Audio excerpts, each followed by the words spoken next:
The wind screamed across the frozen wasteland. Snow blew like white smoke in every direction. The cold was sharp, sharp enough to cut skin. And in the middle of it all, a small figure lay still, half covered by ice. Her name was Zira. She was not human. Her skin was soft and pale blue, and her eyes were large and glowing violet. She wore only thin robes torn and useless against the storm. Her hands were shaking. Her lips had turned purple. She could no longer feel her fingers. She was dying. Zira had been part of a traveling alien tribe. They were fleeing the storm, heading to the other side of the frozen lands where their ship waited.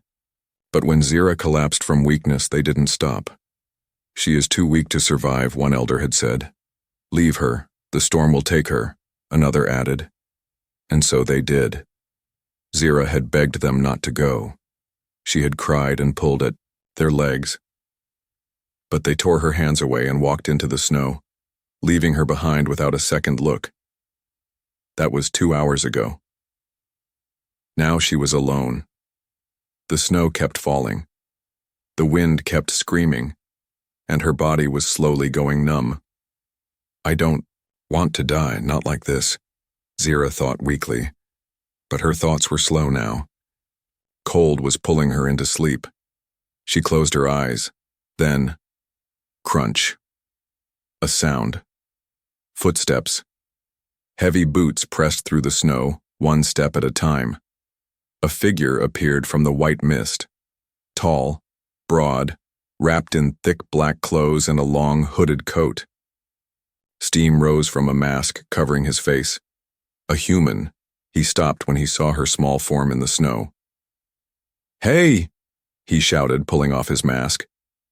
"Can you hear me?" Zira's eyes opened a little, just barely. She saw the human's face, weathered, kind, and full of concern. He dropped to his knees beside her. "Damn, you're freezing," he muttered, quickly unwrapping his heavy coat.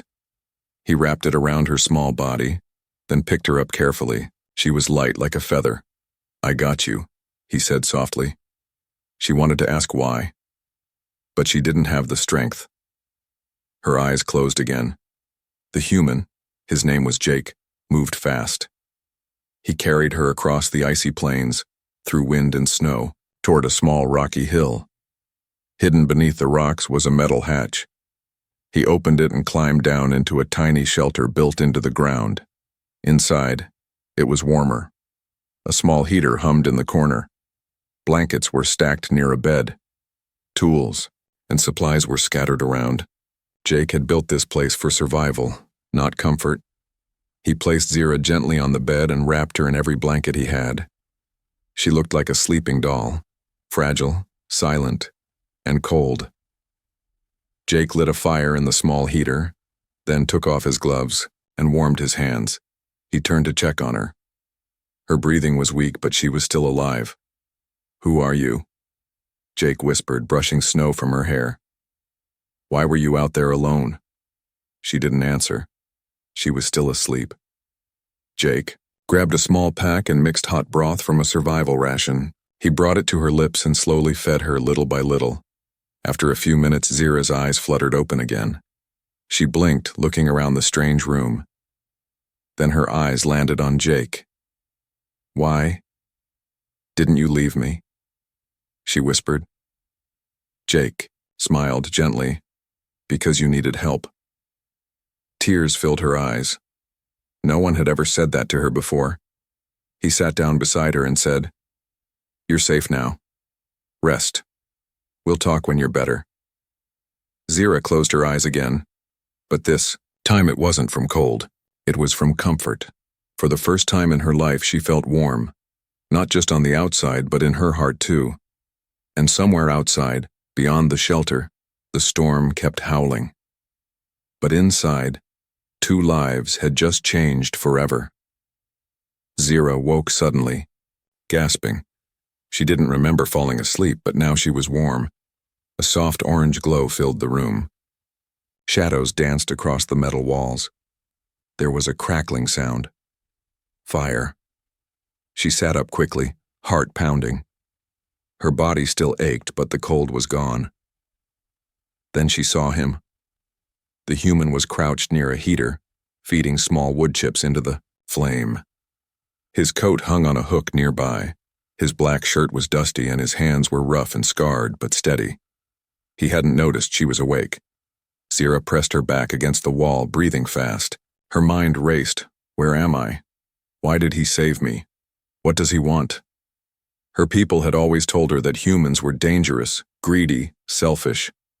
But this one had given her warmth. He hadn't taken anything from her. He hadn't hurt her. The human finally turned around and saw her staring. "You're awake," he said with a soft voice. "Good." Zira stayed quiet. Her violet eyes followed his every move. He picked up a steaming cup from the table and walked toward her slowly. "Here," he said. "It's just soup. Drink. You need strength." She looked at the cup, then back at his face. "Why? Help me," she asked, her voice low and confused. He gave a small smile and sat on the floor, not too close. "Because you were dying." Zira took the cup in shaking hands. The warmth surprised her. So did his kindness.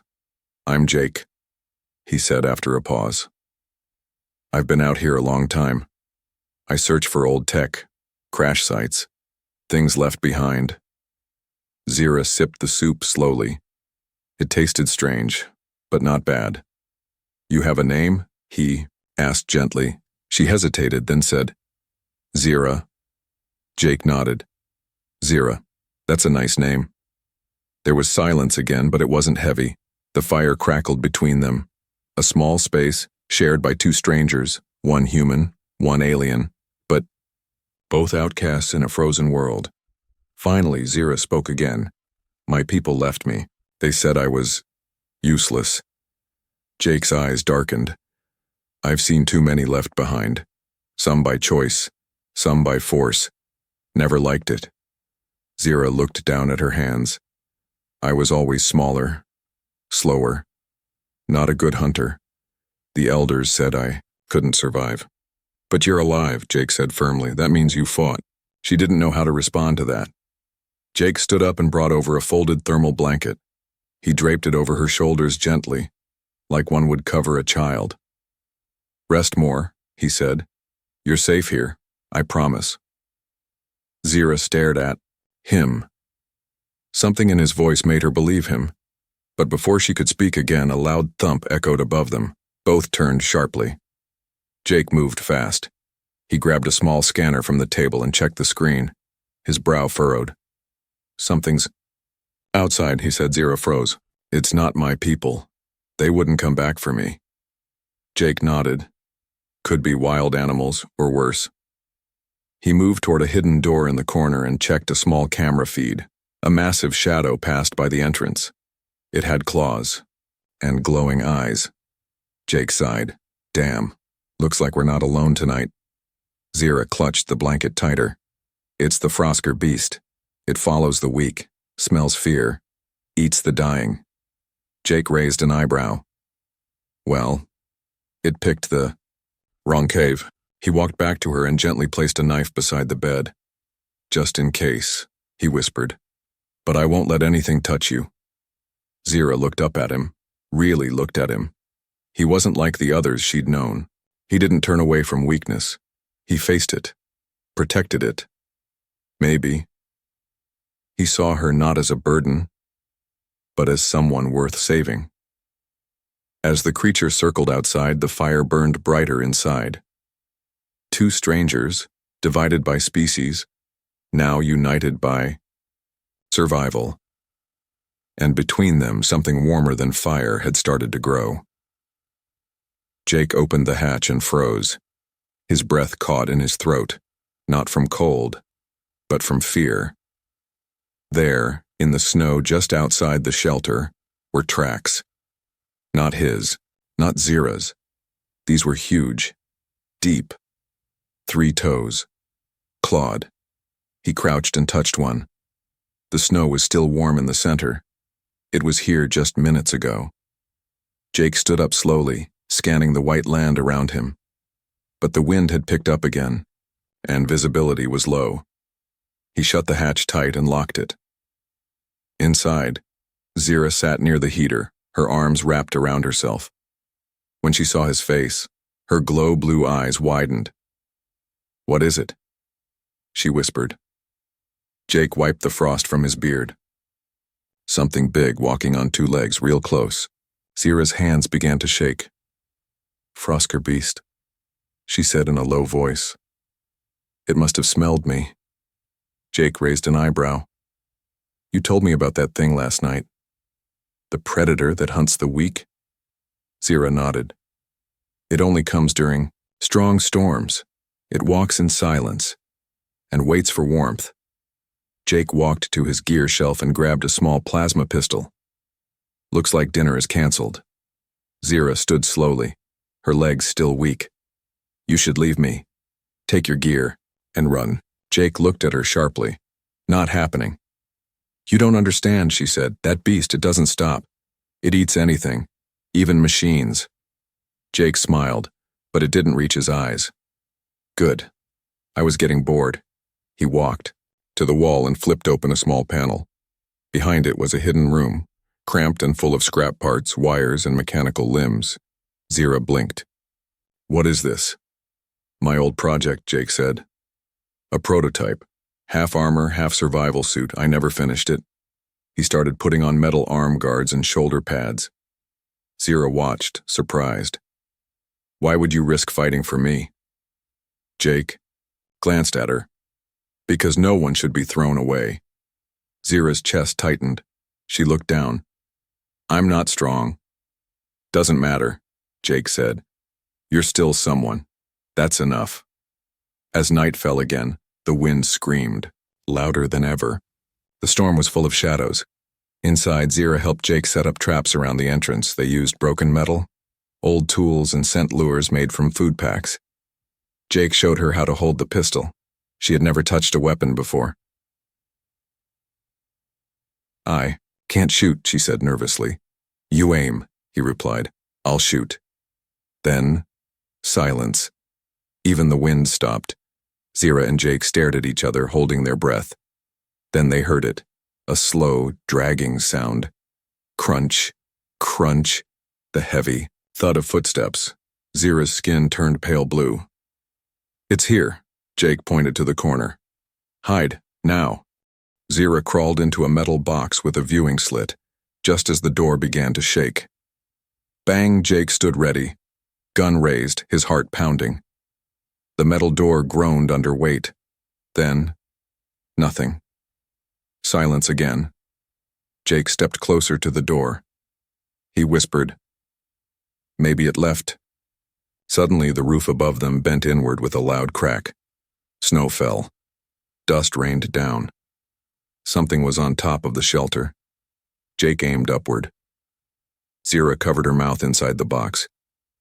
Then through a tiny ceiling vent, a long black claw slid down. It scratched at the metal like a hook. Jake raised the gun and fired. Zap! Sparks flew. The claw jerked back. A roar shook the cave. It wasn't just loud, it was angry. The traps outside triggered, snaps and flashes echoed. Jake ran to the monitor. The screen showed blurry images, but he saw the beast stagger. "We heard it," he said, "but not enough." Zira stepped out of hiding, trembling.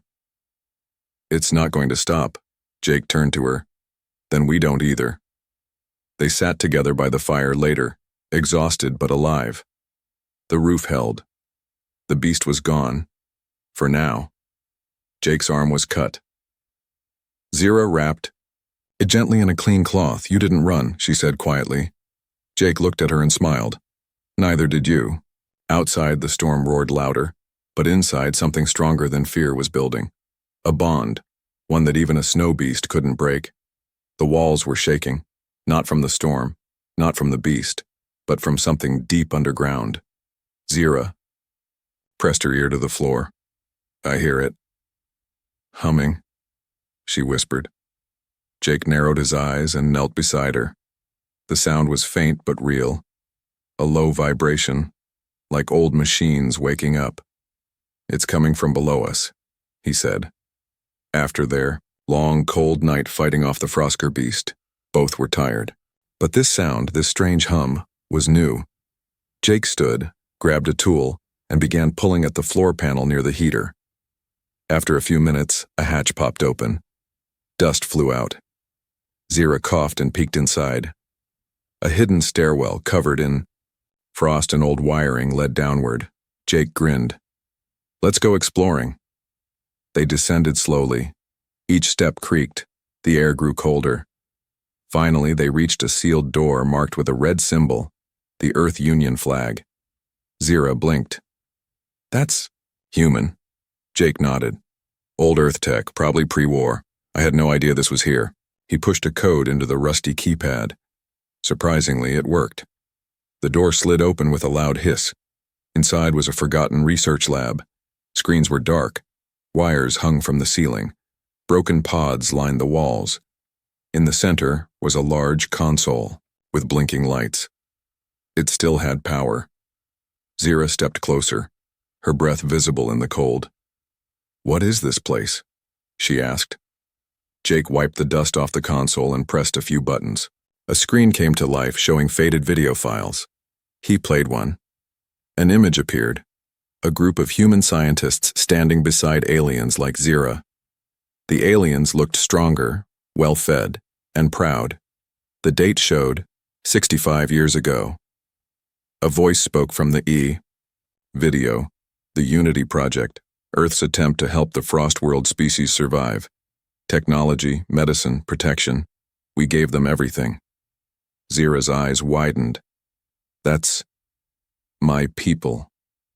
Jake nodded slowly. "Seems humans helped. Your kind long ago. The video changed, but the alliance broke," the voice said. "They betrayed us, took our gear, turned against us during the Galactic Resource War." Suddenly, explosions filled the screen.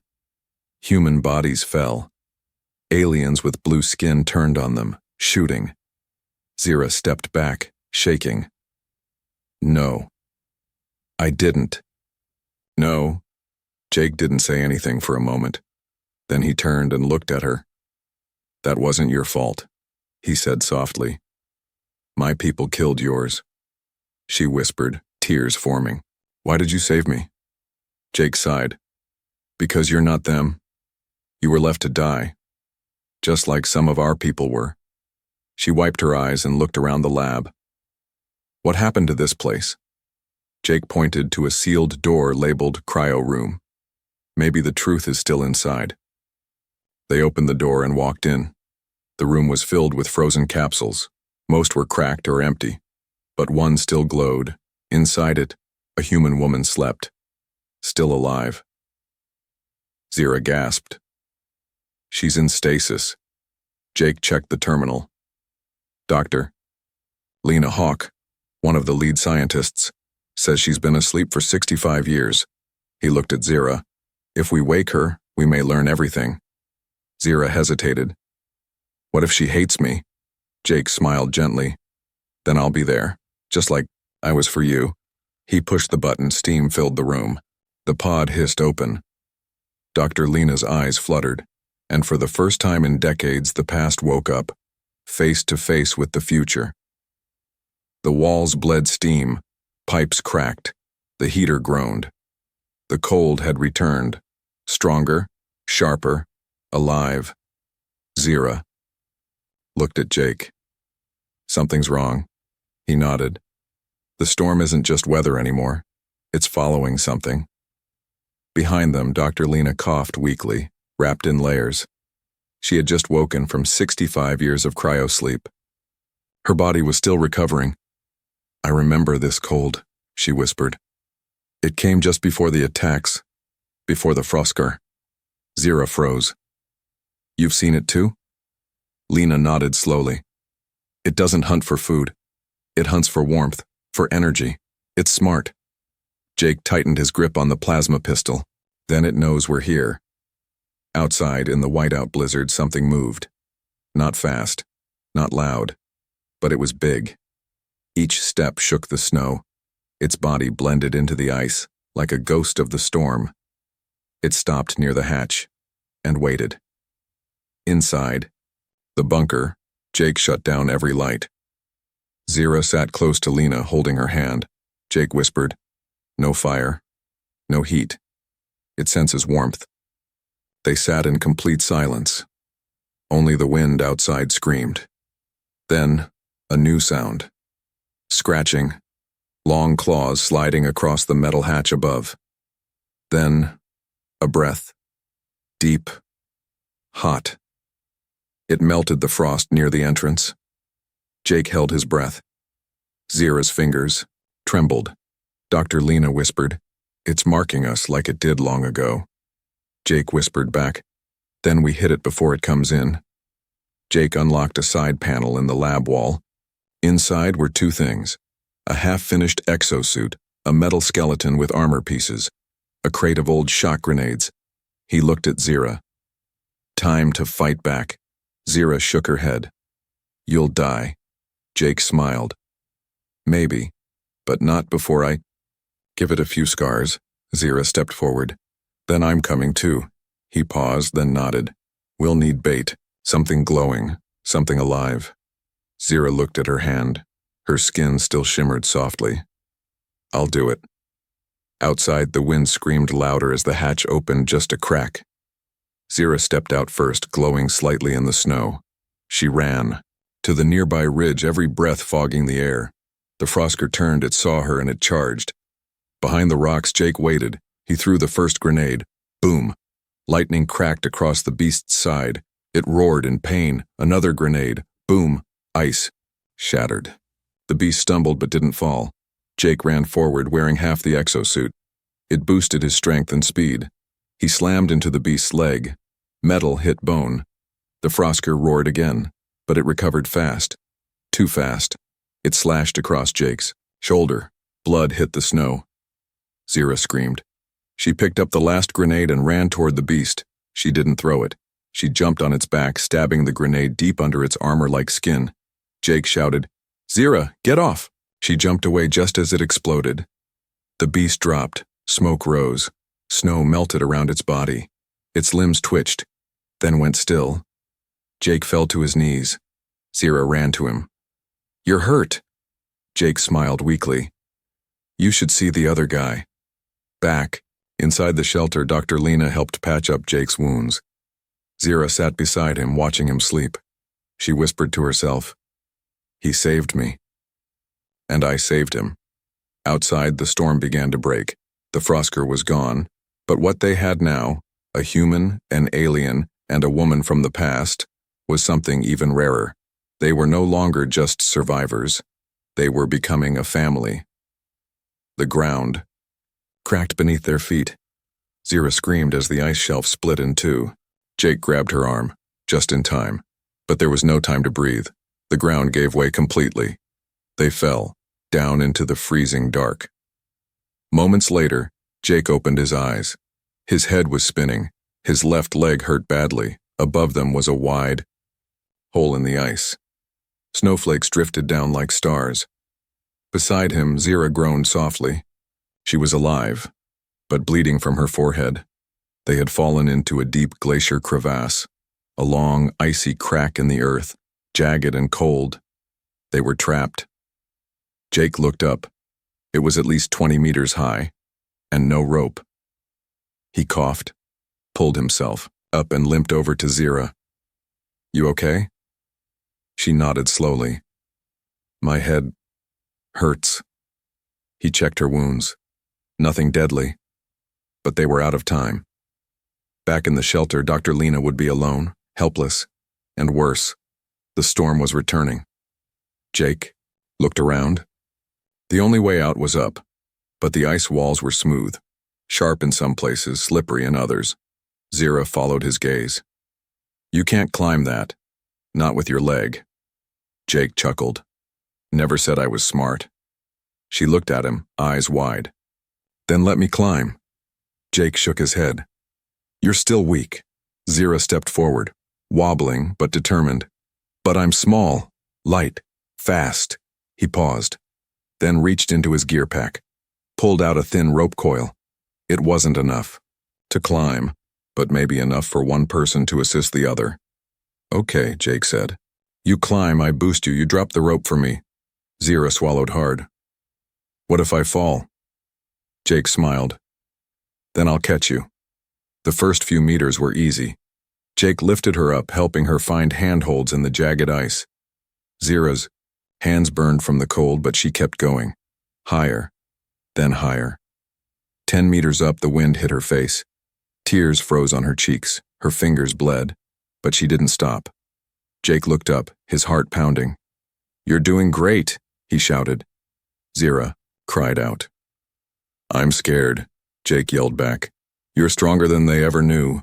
She reached the top. With the last of her strength, she pulled the rope from Jake's gear and tied it around a rock. Hold on, she cried. Jake began to climb, but halfway up, the rope snapped. He slipped. Zira screamed. Jake grabbed a chunk of ice with one hand, hanging by a thread. Zira dropped to her stomach, reaching down with both arms. Take my hand. Jake looked at her glowing face above. I'm too heavy. I don't care, she shouted. She reached down farther. He reached up. Their hands touched. Zira screamed as she pulled him up inch by inch, her arms shaking. And finally, he rolled over the edge. Both lay there on the ice, gasping for breath. The sky above them was clearing. The sun peeked through the clouds.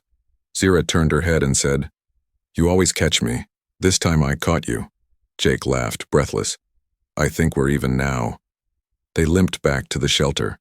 Dr. Lena cried when she saw them. You're alive, she whispered. Jake smiled, barely. Zira walked to the heater, sat down and stared at her hands. I used to think I was nothing, she said softly. Jake looked at her. Now you know better. She nodded. I'm still small, still different. But now, I feel strong. Jake placed a hand on her shoulder. You are. You always were. Outside, the snow had started to melt for the first time in days. A climb for survival had become a climb to something greater. Hope.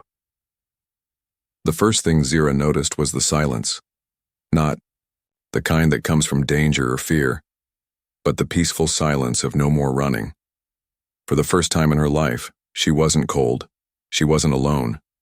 She wasn't forgotten. She stood at the edge of the landing pad, her eyes wide as a giant human rescue ship lowered through the morning sky. Its engines blew snow in every direction. Lights blinked along its hull. Behind her, Jake stood leaning, on a crutch, still healing. Dr. Lena stood on his other side, shielding her eyes from the wind. The message had been received. Help had arrived. But for Zira, it felt like something more was coming. As the ship touched down, human officers rushed. Out in thick suits. Medics came for Lena. Another group moved toward Jake. Then they stopped when they saw Zira, a small alien girl with violet eyes and glowing blue skin, standing beside a human with his hand gently resting on her shoulder. Is she with you? One officer asked Jake. Jake didn't even blink. She's not just with me, he said. She's my family. Zira turned her head quickly, looking up at him. Family? No one had ever used that word for her before. The officer looked confused. Sir, she's not human. Jake stepped forward. She was left to die. She survived. She saved my life, and I'm not letting anyone take her away. Zira felt something warm in her chest. Not fire, not heat. Belonging. Inside the ship, Zira was checked by doctors. She didn't speak much. She just held Jake's hand, tightly the whole time. The crew asked questions. Where did she come from? What was she? Was she dangerous? Dr. Lena, now awake and fully recovered, stepped forward. She's a living reminder of the past, and a chance for a better future. One young crew member looked at Zira and asked gently, Do you have a last name? Zira blinked. She had never been given one. Jake smiled. Yeah, she does now. He looked at her. If you want it. Zira nodded slowly. Yes, I do. Jake looked at the crew. Her name is Zira Hawk, after the woman who helped save us all. Dr. Lena's eyes filled with tears. Weeks later, Zira sat beside a window on a human colony ship. She wore clean clothes now, warm boots, and a small necklace Jake had made from an old gearbolt. They were traveling to New Terra, a place where humans and aliens worked together, a place where Zira could go to school, learn, live. Jake sat beside her reading an old book. Zira leaned against his arm. "Do you ever miss the ice?" she asked. Jake chuckled. "Only when it's too hot," Zira smiled. "I used to think the cold was my prison. Now I know it led me to you." Jake looked at her and nodded. "Sometimes the worst storms bring us to the right people." She looked out the window, watching stars fly past. She was no longer a burden, no longer forgotten. She had a name, a future, a family, and for the first time ever, she was home.